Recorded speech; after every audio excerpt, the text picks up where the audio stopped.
Assalamualaikum warahmatullahi wabarakatuh. Hai guys, kali ini saya mau ngasih tahu kalian bagaimana caranya menghindari hipnotis. Tapi sebelumnya pastinya saya bakal jelasin dulu apa itu hipnotis. Dan sebelumnya kita mau coba main-main dulu bagaimana hipnotis itu dilakukan. Kita tes dulu. Kita bakalan lihat nanti kamu tipikal orang yang bisa dihipnotis apa enggak. Memang beneran. Nah, sugestinya aja, sugesti. Ya, kamu tahu kamu bisa nggak disugesti. Nah, gitu. Oke, siap ya. Sugesti doang kan nggak apa-apa. Bisa ada. Siap. Cara pertama adalah gini. Sebenarnya kalau kita mau mengsugesti atau menghipnotis orang, itu tuh paling nggak kita meyakinkan orang tersebut kalau kita tuh memang bisa menghipnotis. Nah, tapi karena dia istri saya, istri kamu, istri kakak, jadi kamu tahu kan kesalahan kakak, dan kamu tahu pernah lihat kakak main hipnotis, pernah lihat kakak main sulap, dan jadi kakak nggak perlu meyakinkan itu lagi untuk semua. Jadi kita langsung aja mulai praktek sugesti. Apa Dedek? Siap ya. Coba pinjam dulu deh tangan gini aja, tangan.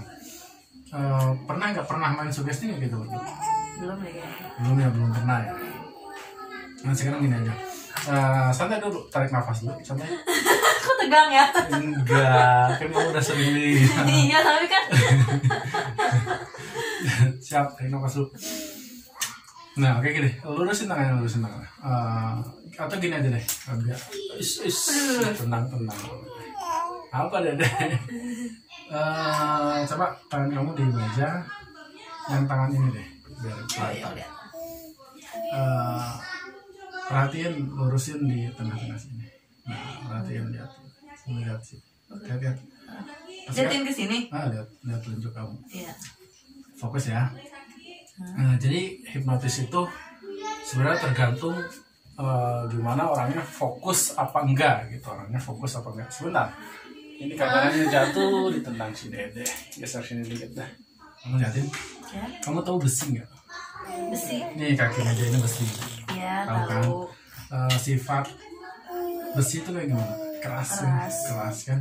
Nah sekarang kepala yang kuat. Nah, ibaratkan besi. Nah sekarang kamu perhatikan telunjuk kamu, perhatikan baik-baik. Makin dekat coba dikit. Oke, cukup. Nah sekarang bayangkan dengan jelas dan nyata kakak masukkan satu buah besi di telunjuk kamu. Nah, makin lama perhatikan terus, makin lama makin diperhatikan. Jari kamu benar-benar kuat, keras kayak besi. Makin coba ditekuk, makin susah. Makin coba ditekuk malah makin susah. Makin kuat kayak besi, makin keras. Makin coba ditekuk, makin susah. Terus makin berusaha ditekuk malah makin keras, makin susah. Kak, kok gitu sih Kak? Makin berusaha, makin keras. Kalau berusaha malah makin keras besinya terus. Kayak bisa gerak gitu ya? Kamu majuin dikit deh. Tarik ini ke sini. Majuan sini. Majuan ke sini. Apa dia deh? Bentar ya. Bentar. Cari uang dulu ya. Apa yang dirasain? Keras gitu, kayak gak bisa. Keras. Gitu. Nah itu berarti kamu sudah masuk sedikit, sugestinya udah masuk, tapi itu hanya sedikit karena ada beberapa efek yang kita bisa lihat secara langsung. Kalau memang sugestinya kita masuk banyak tuh, kalau benar-benar kena sugesti itu efeknya tuh lebih jelas, lebih nyata, benar-benar gitu. Jadi kalau kamu cuma ngerasain keras-keras biasa aja, kena cuman hanya sedikit. Nah itu adalah contoh sugesti. Kita lakukan sekali lagi. Pakai median ya. Biasanya suka banyak kartu di sini, ada kartunya. Kan main sama anak-anak. Kartu apa namanya ini? Kartu sulap kakak. Tangannya gini. Aduh. Angkat, jangan nempel lah gitu di kepala. Ini? Mau lihat ke sana juga boleh, mau lihat ke sana. Nah, bagus. Nah sekarang gini, fokus, konsentrasi, dengerin apa kata kakak, dengerin. Tarik nafas, buang lewat mulut. Bagus, tarik nafas, buang lewat mulut. Sekali lagi tarik nafas yang dalam, buang lewat mulut. Nah bagus. Nah sekarang kamu tahu lem kan, lem? Ya. Nah sekarang kamu rasain ada lem di tangan kamu, lem yang begitu kuat nempel di tangan kamu. Rasain lemnya kuat. Nah kayak gini. Rasain ada lemnya yang begitu kuat. Kalau si lem di sini yang begitu kuat, rasain lemnya, dan makin lama lemnya tuh makin jelas kerasa, makin kuat, makin coba dilepas tangannya malah makin nempel tangannya. Makin dicoba dibuka malah makin nempel tangannya, makin berusaha keras dibuka malah makin nempel. Terus dicoba terus dicoba, makin berusaha dibuka makin keras, terus coba terus. Oke, cukup. Itu yang kedua, lupain lemnya. Oke, gimana ini? Kamu sakit tahu. Jangan kayak gitu. Kan kamu yang saya gini, kita pakai yang sederhana aja, ya. Tangan kamu lurus, jangan di sini.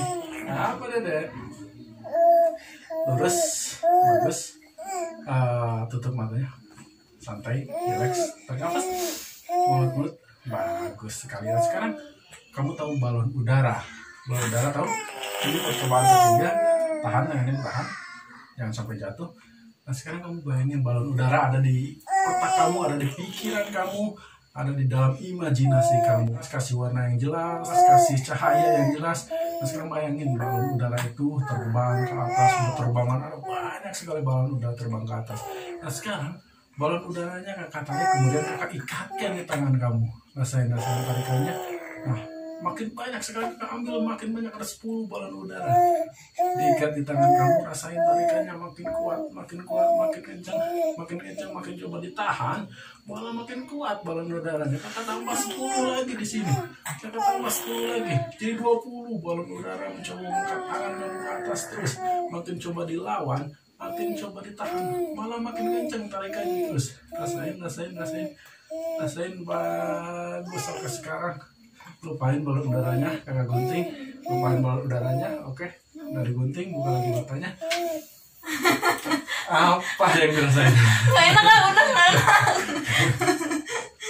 Nah, itu adalah contoh-contoh sugesti. Nah, untuk ke tahap hipnotis sebenarnya nggak jauh dari situ, tuh nggak jauh, tinggal kita yakin, percaya diri.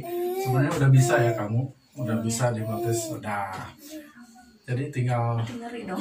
Enggak ngeri juga. Nah, sekarang kan kata kamu ngeri, apa sih yang bikin hipnotis itu ngeri?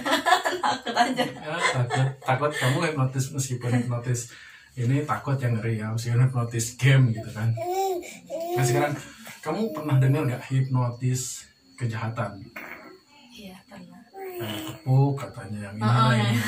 Nah, sekarang gini, orang, kita kasih penjelasan dulu ya. Orang kalau dihipnotis tuh lupa semuanya. Bahkan dari ketika ditepuk, kalau emang beneran dia dihipnotis, itu tuh dia gak bakalan sadar dia ditepuk, entah apa, tapi orang ditepuk tidur. Siapa yang bilang itu ditepuk lalu hipnotis gitu kan? Nah, jadi intinya gini ya, teman-teman perlu ketahui bahwa hipnotis itu tuh ya yang sering teman-teman lihat di TV, kayak misalkan yang mainin Romy Rafael, Denny Darko.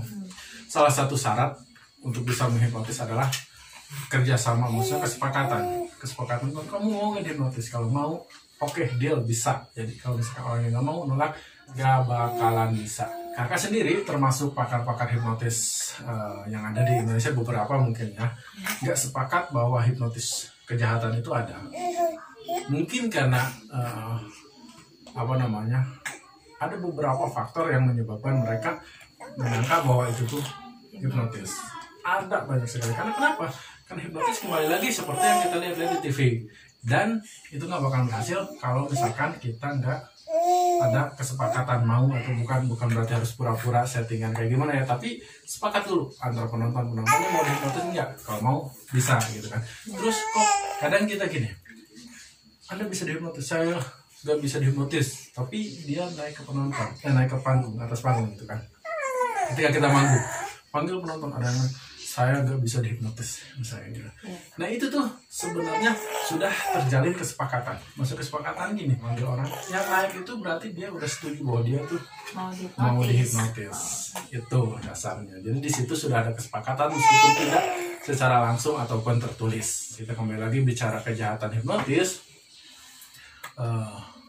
Ya kita tidak bisa menjamin kalau itu tuh sama seperti yang kita lakukan.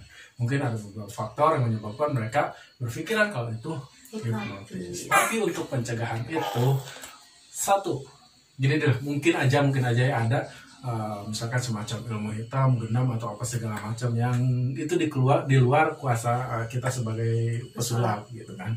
Mungkin aja ada gitu kan. Secara gitu kan, terutama di Indonesia memang kental dengan hal-hal mistis. Tapi ya ini untuk pencegahan aja. Satu yang pertama, percaya atau tidak, kita tuh kalau kemana-mana pakai aja kacamata warna hitam. Kacamata warna itu tidak hanya mempengaruhi kita bisa dihipnotis atau enggak. Kenapa? Karena saya pribadi melihat orang bisa dihipnotis atau enggak itu dari pancaran matanya. Dari pancaran matanya.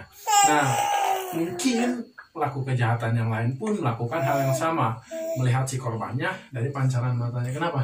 Misalkan lagi lengah, atau misalkan lagi bengong gitu ya. Atau misalkan orang itu kayaknya pendiam atau enggak, segala macam itu terlihat dari aura mata. Nah, jadi kalau kita pakai kacamata itu, kita mau bengong, mau lengah, mau apa, orang nggak bisa lihat. Nah, itu adalah, jadi nggak bakal diincar ya? Enggak, bukan nggak bakal diincar gini. Kan kamu tahu sendiri kenapa kakak lebih suka pakai motor butut daripada motor bagus. Jadi ketika kita parkir dan berarti sama motor bagus, mencuri itu pasti ngapain nyuri yang butut kalau ada yang bagus. Nah, sekarang gini, itu juga sama kayak gitu. Jadi daripada misalkan orang lihat nih, ada yang pakai kacamata, ada yang enggak.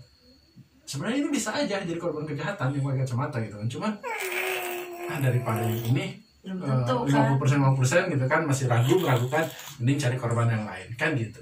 Sedikit membantu. Satu itu gunakan kacamata kalau kemana-mana. Yang kedua, kalau pergi ke pasar, ke mall atau jalan kemanapun, jangan pernah sendiri. Meskipun sering beredar kabar bahwa hipnotis tuh kadang misalkan yang korban hipnotis tuh ada banyak kan, gitu kan. Tapi minimal paling enggak ya kembali lagi itu mengurangi resiko jadi korban kejahatan. Nah, teman-teman kalau ada salah itu si Dede ya orang. Itu. Yang kedua itu, pertama pakai kacamata, kedua jangan jalan-jalan sendirian. Utamakan buat teman, buat siapa kayak gitu kan. Nah, jangan lengah intinya. Yang ketiga, ada satu lagi yang paling penting, rajin ibadah.